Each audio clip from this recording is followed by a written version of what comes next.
Hi, I'm David Franklin, Shintaidu instructor.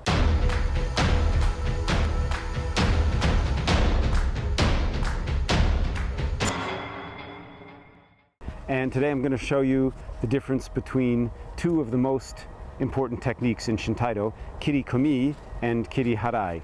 Kiri-komi means cutting by pushing. And if we imagine that we're using a sword, we could push forward and cut with the blade this way. Kiri-harai means cutting by pulling. So again, if you had a blade, that would mean pulling the sword down or towards yourself. Of course, in Shintaidu, we don't usually use the bokken, the wooden sword. We use an imaginary sword formed by our hands. In Shintaidu, these ancient sword movements have been transformed into open hand movements called toitsu kihon, or unified fundamental exercises. Let's go have a look and see how it's done. In this partner exercise, which is called Eiko Se no Kumite, Lucy stretches up overhead and forms an imaginary sword with her arms and hands. Michael also forms an imaginary sword with his arms as he reaches back behind himself. As Lucy cuts straight down vertically, Michael steps forwards and cuts horizontally.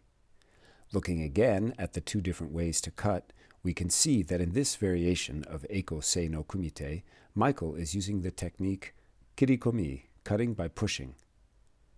Looking at it from a bird's eye view, at the end of the movement, Michael extends straight forward. If we imagine a line connecting Michael's center of gravity with Lucy's, Michael's imaginary sword doesn't cross the line. He pushes forward, parallel to the line. Visualizing the same movement with a wooden sword helps us see the cutting by pushing aspect of kiri-komi.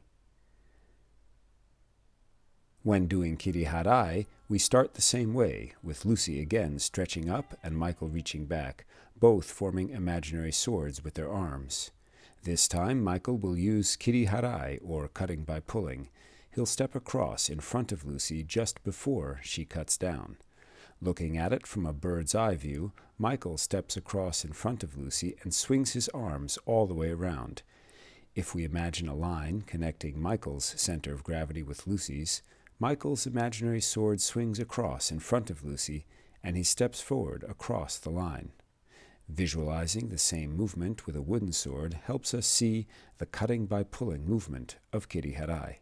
To review, when doing kiri-komi, or cutting by pushing, at the end of the movement, extend forward parallel to the line between you and your partner.